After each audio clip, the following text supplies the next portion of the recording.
Hi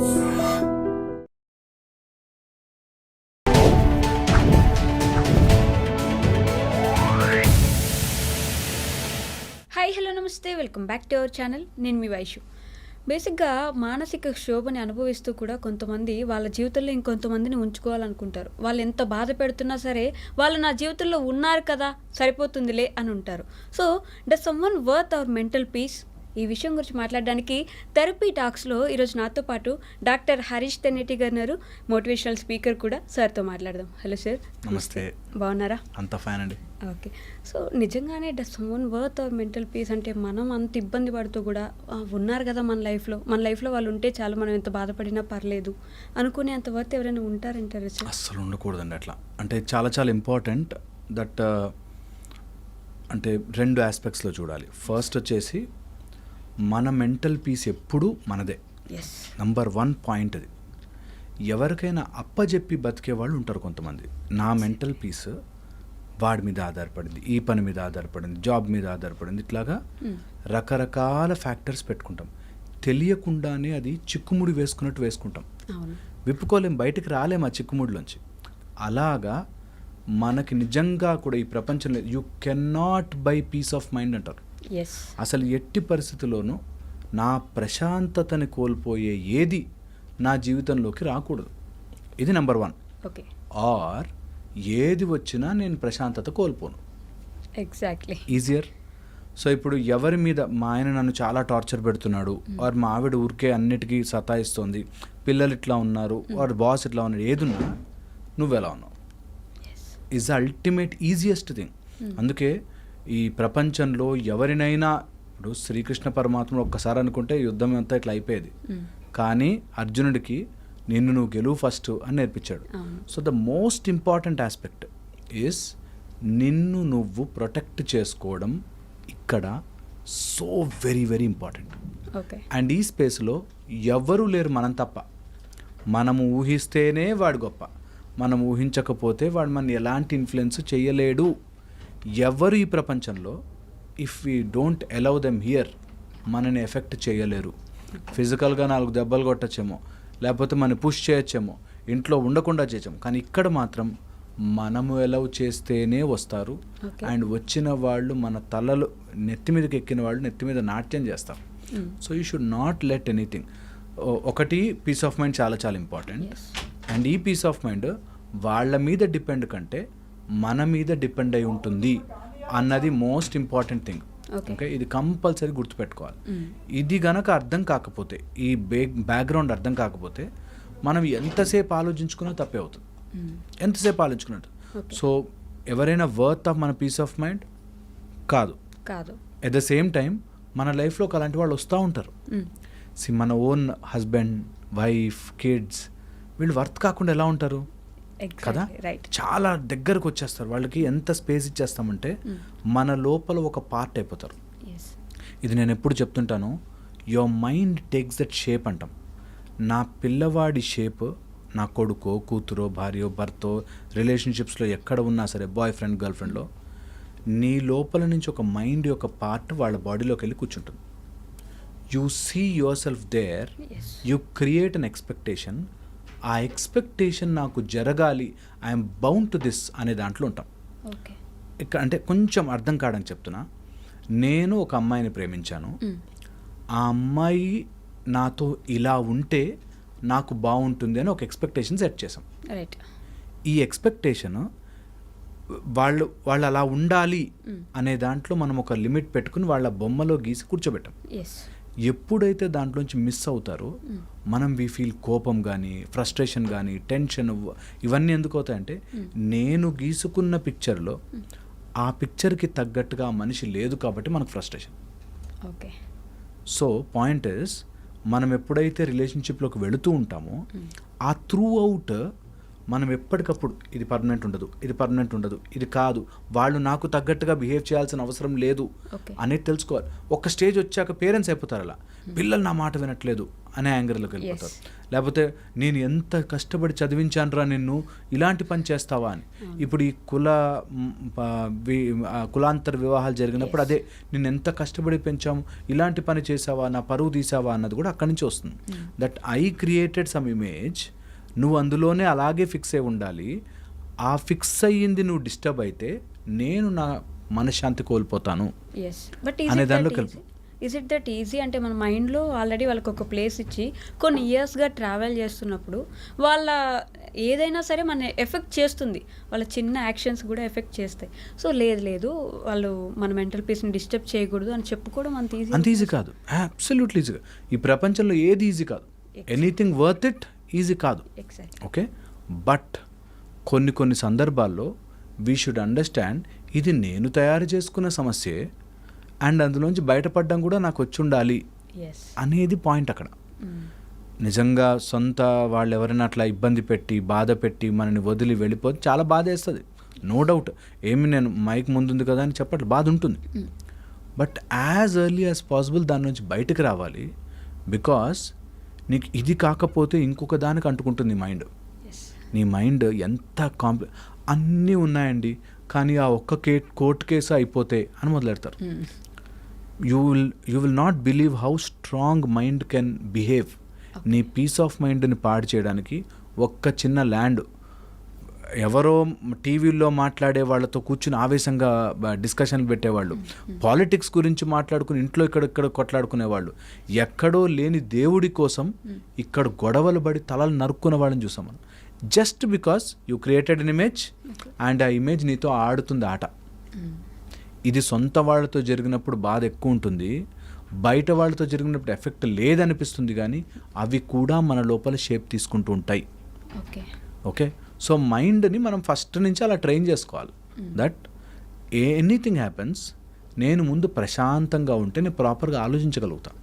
ఏదైనా సమస్య వచ్చినప్పుడు నా పీస్ ఆఫ్ మైండ్ పోయింది అంటే నా అన్కంట్రోల్డ్గా అయిపోతుంది, నా మైండ్ అండ్ బాడీ అన్కంట్రోల్డ్ అయిపోతుంది. ఎంతోమంది పీస్ ఆఫ్ మైండ్ లేక రాత్రులు నిద్రపోక క్యాన్సర్లు తెచ్చుకునే వాళ్ళు ఉన్నారు. ఓకే, సో పాయింట్ ఇస్, ఏదేమైనా జరిగినా ఓకే, ఏది జరిగినా నేను అంటుకున్నవి ఇవన్నీ నేను ఈజీగా విడిపించుకోవచ్చు అనే ఒక స్పృహ వస్తే కొన్ని రోజులు కష్టమైనా యూ కెన్ కమ్అవుట్. కొంతమంది ఇంకా నా జీవితం ఇంతే, ఇంకా దీన్ని నేను దాటి రాలేను.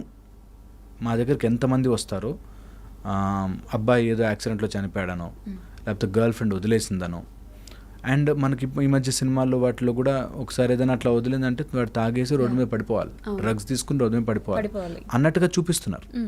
But that's how we damage. పోనీ తాగుడు డ్రగ్స్ లేకపోయినా మనం యాంగర్ అయిపోతాము, ఇంకో రిలేషన్షిప్కి వెళ్ళాలంటే బాధపడతాము, నన్ను ఇంత మోసం ఎలా చేస్తారు. వెరీ ఇంపార్టెంట్, ఇది అండర్ కరెంట్గా మనం గుర్తుపెట్టుకోవాల్సింది. నువ్వే తయారు చేసుకుని నన్నెవ్వడూ మోసం చేయకూడదు అనే ఒక లేబుల్ తయారు చేసుకుని అంటించుకుని ఎవడైనా మోసం చేసేసరికి నేను బాధపడిపోతాను. మోసం జరగచ్చు భయ్, నాతో నన్ను ఎవరినో చీట్ చేయొచ్చు, నా లైఫ్లోకి ఒక రాంగ్ పర్సన్ రావచ్చు, ఒక నార్సిసిస్టిక్ హస్బెండ్ రావచ్చు, ఒక రూడ్ బిహేవ్ చేసేవాడు రోడ్డు మీద తగలచ్చు. That is part of it. ఇంకా మనం తీసుకుని దాన్ని అనలైజ్ చేసి ప్రాసెస్ చేసే అవసరం కూడా లేదు. That is part of our life. ఉంటాయి అండ్ ఉన్నప్పుడు దాన్ని మైండ్లోకి తీసుకోకుండా డీల్ విత్ ద సిచ్యువేషన్. చాలా ఈజీ. ఎవరన్నా హస్బెండ్ వైఫ్ ఏదైనా గొడవలేదనుకో, deal with it, don't deal it here. మళ్ళీ రూమ్లోకి వెళ్ళి నా బ్రతికే ఎందుకు ఇలా అయిపోయిందండి. చాలామంది నాకే ఎందుకు ఈ కష్టాలు వచ్చాయి, నాకే ఎందుకు అంటే నీకు రాకూడదు కష్టాలు. ఏంటది, ఎక్కడన్నా బాండ్ రాయించుకొని వచ్చామా? లేదు కదా. నేను దేవుడి పూజలు రోజు చేస్తానంటే నాకే కష్టాలు. ఎక్కడ రూల్ లేదు అట్లా. ఓకే, కష్టాలు నీ ప్రాబ్లమ్స్ అన్నీ సెట్ ఆఫ్ ఉంటాయి. నువ్వు దేవుడి మీద నమ్మకం పెట్టా కాబట్టి తీర్థాన్ని బాగా స్ట్రాంగ్ ఉండాలి అండ్ హ్యాపీగా లైఫ్ని ముందుకు తీసుకెళ్ళాలి. ఓకే, కష్టం అనిపించింది చాలా, you should be ready to leave it. నాకు నేను డెంటల్ డాక్టర్ కాబట్టి చెప్తున్నా, నా పన్ను పుచ్చిపోయింది.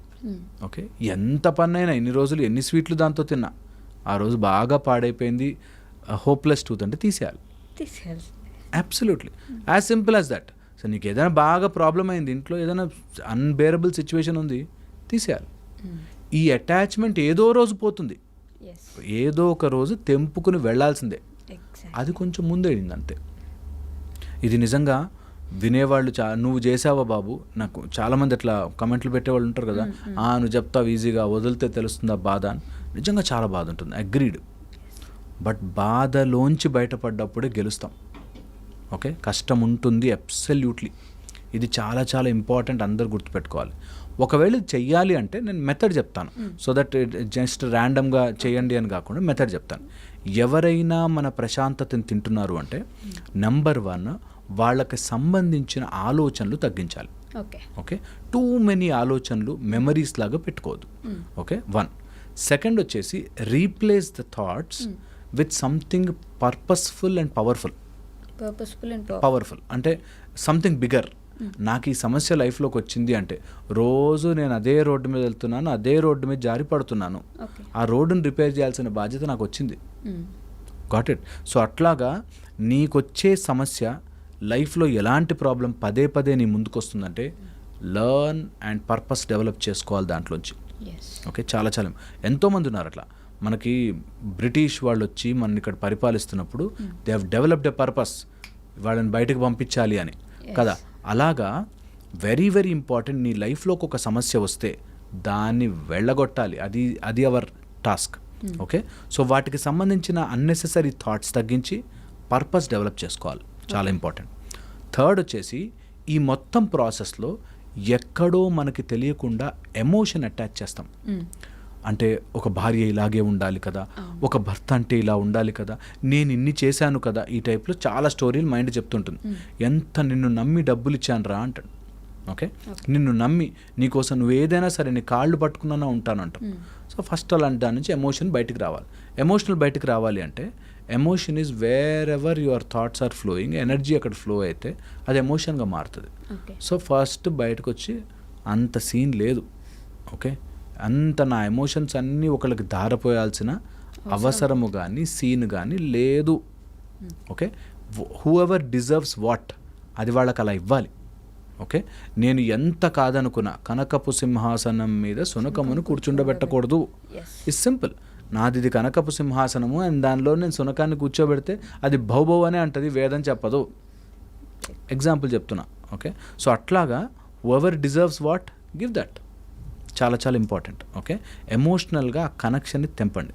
ఓకే, స్లోగా కష్టమవుతుంది, ఒకే రోజు అవ్వదు, but give it 41 days time. తెంపేసాను, ఏమి కాదు. ఓకే, నెక్స్ట్ వచ్చేసి ఇలాగ ఏదైనా మాట్లాడితే we will not think straight. Think straight అనే ఒక చిన్న ప్రాక్టీస్ చేయగలిగితే, ఇప్పుడు ఏంటి సమస్య, నేనేం చేయాలి. చాలామంది ఏమవుతున్నారు సార్, నేను డైవర్స్ ఇవ్వచ్చు కానీ పిల్లలు ఏమైపోతారండి, ఇదే ఉంటుంది, సేమ్ ఇదే టోన్లో చెప్తారు. నిజంగా పిల్లల కోసం నేను తట్టుకుంటున్నానండి, నాకు అక్కడ రెంటిల్లు ఉంది కాబట్టి తట్టుకుంటున్నానండి, నేను ఈఎంఐ కట్టుకోవాలి కాబట్టి ఈ బాస్ని తట్టుకుంటున్నానండి. Think straight forward. ఇక బాస్ నచ్చలేదు చెప్పగలగాలి, కంప్లైంట్ రాయగలగాలి, ఏదన్నా దాని కాన్సిక్వెన్సెస్ వస్తే ఫేస్ చేయాలి. లైఫ్లో ఏ డెసిషన్, ఎవరు ఎందుకు భయపడతారు తెలుసా, ఆ డెసిషన్ యొక్క కాన్సిక్వెన్సెస్ మనం తట్టుకునే ధైర్యం ఉండదు, దానివల్ల బాధపడతాం.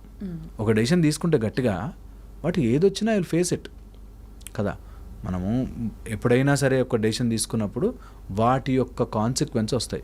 ఒక మందు వేసుకుంటే వాటి యొక్క సైడ్ ఎఫెక్ట్స్ ఉంటాయి, వాటికి తగ్గ కేర్ తీసుకుంటే సైడ్ ఎఫెక్ట్స్ తగ్గిపోతే మందు బాగా పనిచేస్తుంది. అలాగా whatever decision you are taking you will have some consequences.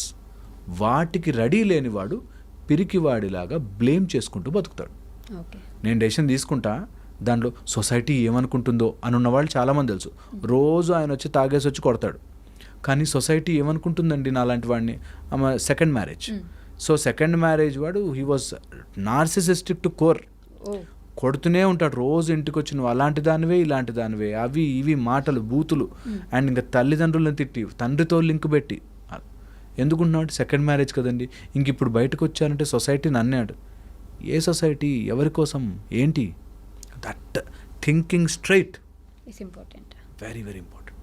ఎవరి చాలా తక్కువ మంది ఆలోచిస్తారు అలా. నీకు ప్రాబ్లం ఏంటి, నేనేం చేయాలి కాకుండా సొసైటీ ఏమనుకుంటుందో, పిల్లలు ఏమవుతారో, ఆస్తి ఏమవుతుందో, ఇలా తిక్కగా తిప్పి ఆలోచించిన వాళ్ళు they will always blame and lose their peace of mind. And peace of mind పోతుంది అంటే ఈరోజు ఈ పాయింట్ అయితే రాసి పెట్టుకోవాలి. పీస్ ఆఫ్ మైండ్ పోతుంది అంటే నువ్వు ఎక్కడో డెసిషన్ తీసుకోవడానికి భయపడుతున్నావు, ఓకే. ఎక్కడో అడుగు వేయడానికి భయపడుతున్నావు. నాకు తెలుసు సిగరెట్ తాగకూడదని, కానీ తెలిసిన నాలెడ్జ్ని అప్లై చేయడానికి నాకు కుదరట్లేదు. Obviously will suffer. Yeah. A suffering అయినా అక్కడి నుంచి వస్తుంది. దట్ నేను ఎందుకని నేను ఇంత చేస్తున్నాను, చేయట్లేదు, ఇంకా ఎక్కడో ఏదో లూప్ హోల్ ఉంది, వెతికి దాన్ని సీల్ చేయి. బకెట్కి హోల్ ఉందనుకో, ఎంత నీళ్ళు నింపినా కారిపోతాయి. అది ఏంటో చూసి సీల్ చేయాలి ఫస్ట్. సో అలాగే నేనేం మారలేకపోతున్నాను, నన్ను ఒక వ్యక్తి నా జీవితంలోకి వచ్చి టార్చర్ పెడుతున్నాడు అంటే నేనేంటి మారలేకపోతున్నాను. That's a simple thing. ఇది గట్టిగా తీసుకున్నవాడు జీవితంలో ముందుకెళ్తాడు, లేకపోతే వెనక్కి వెళ్తాడు అండ్ సఫర్ అవుతాడు. సఫర్ అయితే పీస్ ఆఫ్ మైండ్ పోతుంది. పీస్ ఆఫ్ మైండ్ పోతే జారుడు బండి నుంచి జారినట్టుగా కిందకి వెళ్ళిపోతాం, పైకి వెళ్ళలేం. సో ఎప్పటికీ any situation save your mind, save your peace. నీ మైండ్ వైబ్రేట్ అవుతున్నప్పుడు నీకు ఏం కనిపించదు సరిగ్గా, and you will commit more mistakes. మాకు తెలిసిన వాళ్ళు ఒక అమ్మాయి 43-45 ఇయర్స్ ఏజ్ అమ్మ. ఇంట్లో హస్బెండ్ చాలా టాక్సిక్గా ఉన్నాడని చెప్పి ఆఫీస్లో ఎవరితోనో ఫ్రెండ్షిప్ చేయడం, వాడితో లింక్ పెట్టుకోవడం, వాడితో బయటకు వెళ్ళడం, వాడు అన్ని వీడియోలు ఫోన్లు తీసి రెడీ పెట్టుకున్నాడు. సో పాయింట్ ఏంటంటే మనం మన మైండ్ పీస్ ఆఫ్ మైండ్ స్ట్రైట్గా ఆలోచించలేక ఏం చేయొచ్చు, హస్బెండ్ టాక్సిక్ ఉన్నాడు, నేను ఐ డీల్ విత్ ఇట్, అంత టాక్సిసిటీ నా మీద వేస్తుందంటే I deal with it, I collect proofs, I sort this అనేది లేకుండా బయట ఫ్రెండ్ కనిపించాడు కదా అని చెప్పి వాళ్ళతో మాట్లాడు, ఇట్స్ రాంగ్. పద్ధతి wrong. Because when you lose your peace of mind think straight చేయలేం, ఇంకోటి ఏదో ఆలోచిస్తాం, అలా చేస్తే అయిపోతుంది, అలా చేస్తే అయిపోతుంది. వాడు ఇంకా చేసుకుంటా, నేను పెళ్లి చేసుకుంటా అని చెప్పి తిప్పి ఈమె డబ్బులు, ఈమె మొత్తం అన్ని వీడియోలు రికార్డు అన్నీ పెట్టుకున్నాను. సో నేను 43 years lady with 2 kids, toxic husband, ఎట్లా డీల్ చేయాలి, గట్టిగా ఉండాలి. డీల్ చేస్తే దెబ్బకి సెట్ అయిపోవాలి వాడు. కానీ you will lose once a peace of mind is gone. నాకెందుకు ఇలా జరిగింది, నేను ఎంత చెప్తున్నా వినడు, వానికి పొలిటికల్ పవర్ సపోర్ట్ ఉంది మా హస్బెండ్కి, ఈ టైప్లో గంట సేపు స్టోరీ చెప్పిన సింపుల్ గో డీల్ డామిట్, ఏమవుతుంది, ఏం కాదు, గట్టిగా ఉండాలి అనేది స్ట్రైట్గా ఆలోచించేవాడు తెలుస్తుంది. అలా ఆలోచిస్తే ఇంకోటి దొరికి ఇప్పుడు తిప్పి ఆమె తప్పైంది, that she is gone with some other person అని వీడు చాలా మంచివాడు అయిపోతాడు.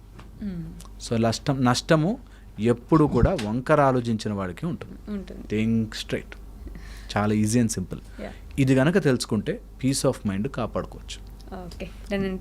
నిజంగానే కోపం విపరీతంగా వస్తుంది, నార్మల్ కోపం కూడా కాదు, విపరీతంగా కోపం వస్తుంది. ఏది దొరికితే అది పగలగొట్టేంత కోపం వస్తున్నప్పుడు నో సైలెంట్ ఉండు, 1 నుంచి 10 వరకు లెక్క పెట్టు, కోపం తగ్గిపోతుంది అంటారు. నిజంగానే ఆ టైంలో కోపం తగ్గిపోతుందా సార్? అది ప్రాక్టీస్ ఉంటే తగ్గుతుంది. ఓకే. అంటే మనకి బౌన్సర్ వస్తే ఇలా కొట్టాలి అనేది వాడు నెట్స్లో ప్రాక్టీస్ చేస్తే నిజంగా బౌన్సర్ వచ్చినప్పుడు ప్రాక్టీస్ చేశాడు కాబట్టి కొట్టడం. నార్మల్ టైంలో మనం అలా కోపాన్ని కంట్రోల్ చేసుకోవడం తెలిస్తే విపరీతమైన కోపం వచ్చినప్పుడు ఆ నెంబర్ కౌంటింగో బ్యాక్వర్డ్ నెంబర్ కౌంటింగ్ హెల్ప్ చేస్తుంది. అంతకంటే బెటర్ ఏంటంటే ఆల్వేస్ మనకి తెలిసి విచక్షణ నేర్చుకుంటే ఆల్వేస్ కోపం తగ్గుతుంది. ఎందుకు వస్తుంది కోపం అనేది మనం ఫండమెంటల్లీ, నాకు అసలు ఈ సృష్టిలో నేను కోప్పడే హక్కు నాకెవరిచ్చారు, నేను ఎవరి మీదైనా ఏ సిచ్యువేషన్ మీదైనా కోపం ఎందుకు పడాలి, అసలు ఎందుకు వస్తుంది కోపం? ఎప్పుడైనా నార్మల్గా కోపం ఈజ్ ఎ నార్మల్ ఫీలింగ్. ప్రతి వ్యక్తికి, ఎనీ యానిమల్ కింగ్డమ్లో ఉండే ఏ జంతువుకైనా కోపం వస్తుంది. నాది అని అనుకుని ఒక రౌండ్ గీసుకుంటే కోపం వస్తుంది. ఇప్పుడు మీరు కావాలంటే ఇప్పుడు హైదరాబాద్లో కుక్కలు స్ట్రే డాగ్స్ పెరిగాయి. స్ట్రే డాగ్స్ చూడండి, వాటి ఏరియాలో ఇంకే కుక్క వచ్చినా అరుస్తుంది బాగా కదా, బికాస్ దే మార్క్ టెరిటరీ. ఎప్పుడైతే మనం ఒక బౌండరీ మార్క్ చేసుకున్నామో, ఆ బౌండరీ నాది అనుకున్నామో, అండ్ ఆ నాది అనే దాన్ని ఎవరు తీసుకున్నా కోపం వస్తుంది. నేను కాఫీ ఇలా ఉండాలి అనుకున్నాను, ఓకే, అండ్ నా వైఫ్ నాకు కాఫీ ఇలా ఇవ్వాలి అనుకున్నాను, I have created a boundary, and ఆ బౌండరీ దాటితే కోపం వస్తుంది. కావాలని చేస్తావు ఈ టైంలో, నీకు ఆఫీస్కి వెళ్ళే టైంలో ఉండగా ఇలాగే బిహేవ్ చేస్తావు అని పిచ్చి కోపం వస్తుంది. ఓకే, మా అమ్మ నాన్నని నువ్వేమనకూడదు అనేది బౌండరీ గీసుకున్నాం. నాది అనుకున్నాం, మా అమ్మ నాన్న వాళ్ళని నేను నా ఇంకెవరు అనకూడదు అని అనుకున్నాం. సో అనేసరికి వైఫ్ ఏదైనా మాటని మీ అమ్మ ఏంటి అలా అంది అనేసరికి నువ్వు మా అమ్మ గురించి మాట్లాడతావని కోపం వస్తుంది. So point is you mark a boundary, ఆ బౌండరీ నుంచి ఎవరైనా ఏదైనా తీసేసుకుంటే నీకు తెలియని విపరీతమైన కోపం వస్తుంది. ఓకే, కోపము ఎప్పుడు హెడ్ ఆన్ తీసుకోవద్దు. ఎవరైనా కోపంగా ఉంటే నీ కోపం రా అన్నంటే ఇంకా కోపం వస్తుంది. ఓకే, ఎప్పుడు head on collusion with the కోపం తీసుకోవద్దు. తల పెట్టి కొట్టుకుంటే తగులుతుంది దెబ్బ. అట్లాగా నెవర్ టేక్ కోపం ఆన్ ఫ్రంట్. అండ్ కోపముని బయటికి వెళ్ళగలిగే మార్గము ప్రతి వ్యక్తి చిన్నప్పటి నుంచి ప్రాక్టీస్ చేయాలి. హెల్దీ యాంగర్ అంటారు. కోపం ఉండాలి. ఓకే, నిజంగా నేను ఏదైనా సంపాదించి తెచ్చుకున్నా, నా దగ్గర నుంచి ఎవరన్నా గుంజుకున్నాడు అనుకో, కోపం ఉంటుంది. ఒక లయన్ వెంటాడి ఒక జంతువుని చంపి తెచ్చుకుని తింటుంది అనుకో, వేరే యానిమల్స్ ఏమైనా వస్తే దానికి కోపం వస్తుంది. You are entering my territory అని కదా.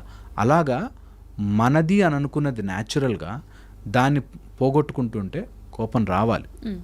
అట్ ద సేమ్ టైం దానికి ఒక లిమిట్ లేకుండా ఇష్టం వచ్చినట్టుగా అయిపోయి ఇంకా ప్రతిదీ నాదే, నాతో ఇలాగే జరగాలి, నేను అనుకున్నట్టే ఇల్లు ఉండాలి, నేను అనుకున్నట్టే ఇది ఉండాలి, ఇలాగే జరిగి తీరాలి నాది. ఒక బాయ్ ఫ్రెండ్ గర్ల్ ఫ్రెండ్ గొడవపడి బాగా కోపం ఎందుకు అంటే, నా గర్ల్ ఫ్రెండ్ వాడెవరితో మాట్లాడకూడదు, నా గర్ల్ ఫ్రెండ్ ఎవరు ఇలా ఉండకూడదు, ఇలాంటి బట్టలు వేసుకోకూడదు, ఆర్ నా బాయ్ ఫ్రెండ్ ఆ అమ్మాయిని చూడకూడదు. ఈ టైప్లో ఏది ఉన్నా సరే వెరీ వెరీ ఇంపార్టెంట్. నువ్వు టెరిటరీ మార్క్ చేసుకుని దాన్ని ప్రొటెక్ట్ చేసుకోవడానికి నీ కోపం అంతా తిరుగుతుంది. సో బెటర్ ఏంటంటే ఆ టెరిటరీని నువ్వు ప్రొటెక్ట్ చేసుకునేదాన్ని వాళ్ళకు కూడా చెప్పు, బాస్ ఇది నాకు నచ్చదు, ఇది చేస్తే నాకు అస్సలు నచ్చదు, సో డోంట్ డూ ఇట్. అలాగే చేస్తావంటావా, నేను ఇక్కడి నుంచి వాకౌట్ వెళ్ళిపోతాను. కోపాన్ని బయటకి చూపించగలిగే మెథడ్స్ అని కనుక్కోవాలి. ఎందుకంటే కోపం మనకొచ్చినా హర్ట్ ఇతరులు అవుతున్నారు అనుకున్నా పాయిజన్ అయ్యేది మనమే. నా లోపల అన్కంట్రోల్డ్గా కోపం వస్తే మంచిగా ఒక 5 స్పూన్ల విషం తాగినట్టు బాడీ అంతా కెమికల్ అయిపోతుంది. అందుకని విషము తాగే అవసరం నాకు లేదు. కాబట్టి నిజంగా కోపం వేసింది అండ్ ఆ కోపం వేసినప్పుడు I know methods, I will walk out from that place, count numbers and I will just deviate that thought, reverse counting చేస్తాను, ఆర్ దేవుడి నామని చెప్పుకుంటాను, or I have some methodology to just change that action and then come in to normalcy. Okay, దేవుడు అని పేరు వచ్చింది కాబట్టి నరసింహస్వామి అంతటి వ్యక్తే ప్రహ్లాదుడి కోసం ఆయన హిరణ్యకశిపుడిని వచ్చేసి విపరీతమైన కోపంతో మొత్తం పేగులన్నీ తీసేసి ఇలా చేసి తర్వాత కూడా కోపం తగ్గక మొత్తం ధ్వంసం చేసేస్తూ ఉంటారు. మళ్ళీ ప్రహ్లాదుడి వచ్చి కోపం తగ్గిస్తారు. అంతటి వ్యక్తికి కోపాన్ని తట్టుకోలేనప్పుడు మనం ఎంత చిన్న చిన్న వ్యక్తులం, కోపం వస్తుంది కదా. అదే అంటున్నాను, కోపం ఎప్పుడు కూడా మన పర్పస్తో ఉండాలి కోపం. ఓకే, అండ్ ఆ పర్పస్ ఎప్పుడు కూడా పర్పస్ సాల్వ్ అయిపోయాక కోపం మన శరీరంలో ఉండిపోకూడదు. ఇంట్లో భార్య మీద ఏం పర్పస్ ఉంటుంది అరిచి కదా, ఇంట్లో పిల్లల మీద అరిచి ఏం పర్పస్ ఉంటుంది, పని వాళ్ళ మీద అరిచి ఏం పర్పస్ ఉంటుంది. సో యూ హ్యావ్ కోపానికి there's a healthy anger, there's higher purpose ఉండాలి. నేను ఒక సైంటిస్ట్ని చూశాను, స్ట్రగుల్ అయిపోతున్నట్లా ఏ పేపర్ అటు నుంచి ఇటు మారినా he will get super anger, but he super focused on his work. మనిషిని తిట్టాలని కాదు, నాకు ఆ పని అవ్వాలి అని. ఓకే, అలాంటి వ్యక్తులు super focused on their work ఉన్నప్పుడు you should tell them, this is my territory, ఇది నేను వర్క్ చేస్తున్నా, నాకు ఇంపార్టెంట్ ఇది. ఓకే, కొన్ని రోజుల్లో ఉంటాను. మనం మనుషులం కాబట్టి మాట్లాడుకోవచ్చు. ఇప్పుడు మీరు నరసింహస్వామి చెప్పారు కాబట్టి నరసింహస్వామి యొక్క అవతారమే, ఓకే, ఉగ్ర నరసింహ అవతారమే అలాంటి భయానకమైన రాక్షసుణ్ణి ఇంటి లోపల కాదు బయట కాదు పొద్దున కాదు రాత్రి కాదు అని చెప్పి గోళ్లతో ఆయుధం లేకుండా చంపాలి. కాబట్టి గోళ్లతో ఆ యాంగర్ అనేది ఒక పర్పస్ కోసం వస్తుంది. ఓకే, అండ్ మనం అంతటి వాళ్ళతో అసలు కంపారిజన్ చేసుకోవద్దు. అట్ ద సేమ్ టైం నిజంగా కనుక యాంగర్ వస్తే just drive it towards your purpose. దాన్ని హెల్దీ వేలో పుష్ చేయాలి. ఇది ఎక్స్ప్రెస్ చేయడం రాక చాలామంది ఇంట్లో అబ్బాయికి కోపం వచ్చిందనుకో, వాడు అమ్మా నాన్న మీద అరవలేక ఇంటర్నెట్లో వెళ్ళి ఎవరికి తెలియకుండా అనానమస్ పేర్లతో అందరినీ తిడుతుంటాడు. Okay, so somewhere vent out చేయడానికి ఇలాంటి తప్పుడు మార్గాలు ఎదుర్కొంటారు. ఓకే, సో అందుకని మోస్ట్ ఇంపార్టెంట్ ఆస్పెక్ట్ ఏంటంటే నీకు కోపం రావడం నిజం, బట్ ఆ కోపాన్ని ఎవరి మీద చూపించాలి అనుకోవడం ఈజ్ నాట్ యాక్సెప్టెడ్. ఓకే, నా కోపం వచ్చింది, నేను ఇదంతా పగలు కొట్టుకుని పోలేను. Okay, I should not do that. నాకు నా కల్చర్ ఆపుతుంది, నాకు నా సెన్స్ ఆపుతుంది, విచక్షణ ఆపుతుంది. అలాగే ఏ కోపం వచ్చినా, కోపం రావచ్చు నీకు ఒకటి అనుకున్నావు, నీకు కావాల్సిన కాఫీయో టీనో నీ బట్టల మీద పడ్డాయో, ఓకే కోపం వచ్చింది, చాలా కోపం, but you don't have any right to show it on to others. Okay. చాలా చాలా ఇంపార్టెంట్ ఈ లైన్ గీసుకోవాలి, అర్థం చేసుకోవాలి. దట్ నాకు కోపం రావడం నిజం, ఓకే. కానీ నాకు కోపం వచ్చింది కాబట్టి ఇష్టం వచ్చినట్టుగా బిహేవ్ చేయడం తప్పు. ఓకే. చాలా కంట్రోల్ చేసుకో నీ కోపాన్ని, బ్రింగ్ ఇట్ బ్యాక్. దానికే నెంబర్ కౌంటింగు, రివర్స్ కౌంటింగు, మంత్రము, లేకపోతే మెడిటేషన్ ఏదైనా చేసుకోండి. బట్ అది ఆన్ ద స్పాట్ చేయలేవు. You have to have practice for it to control it. Yeah. Okay. ఇది చాలామందికి ఎందుకు కంట్రోల్ కాదంటే, నన్ను చేతగాని వాడిని అనుకుంటావా అనే యానిమల్ ఇన్స్టింక్ట్ వస్తుంది. ఒక్కసారి చెప్పాను, 2 సార్లు చెప్పాను, ప్రతిసారి అట్లా చేస్తే కోపం రాదా అండి? ఖచ్చితంగా వస్తుంది కోపం. అట్ ద సేమ్ టైం నువ్వు కోపం ఉంది కాబట్టి నువ్వు 10 సార్లు చెప్తున్నా అన్నట్లే అంటే నీ మాట అక్కడ వద్దు అంటున్నారు కాబట్టి డోంట్ టెల్ దట్. అసలు చెప్పకు పూర్తిగా. Simple, come out of it, just come out of it. 4 సార్లు నువ్వు come out of it, they will know it. Okay. మారద్దు అనుకున్నవాడు నువ్వు ఎన్నిసార్లు చెప్పినా మారడు. మారాలి, అరే అదేదో ప్రాబ్లం ఉంది మారాలి అనుకునేవాళ్ళు ఖచ్చితంగా నీ చుట్టూ ఉంటారు. ఇంకా ఈజీ లిట్మస్ టెస్ట్ అది, దట్ ఎవరు నీ లైఫ్లో ఉండాలి ఉండద్దు తేలిపోతుంది. ఓకే. నాకు ఇది నచ్చలేదు, ఐ జస్ట్ వాకౌట్, తెలిసిపోతుంది ఈ did not like it. So next time నుంచి అట్లాంటి పని చేయరు. కొంచెం తెలివి ఉన్నవాళ్ళు, లేదనుకున్న వాళ్ళ నుంచి దూరం పోవడమే మహా మంచిది. As simple as. సో లైఫ్ని అంత సింపుల్గా చేసుకోవచ్చు, కానీ చేసుకోకుండా దానిలోనే ఉండిపోయి స్ట్రగుల్ అయిపోతుంటారు. So that's the problem. So ఎవరికైనా కోపం వస్తే నెంబర్ కౌంటింగ్ ఇలాంటివి ఉంటే నేను అంటున్నా, మీరు ఒక మెథడ్ మీకు రెడీ చేసుకోండి. నాకు ఎప్పుడైనా కోపం వచ్చిందనుకో, ఐ బ్రీద్ ఇన్ అని నోట్తో వదులుతాను, ముక్కుతో గాలి తీసుకుని నోట్తో 30 times. ఓకే.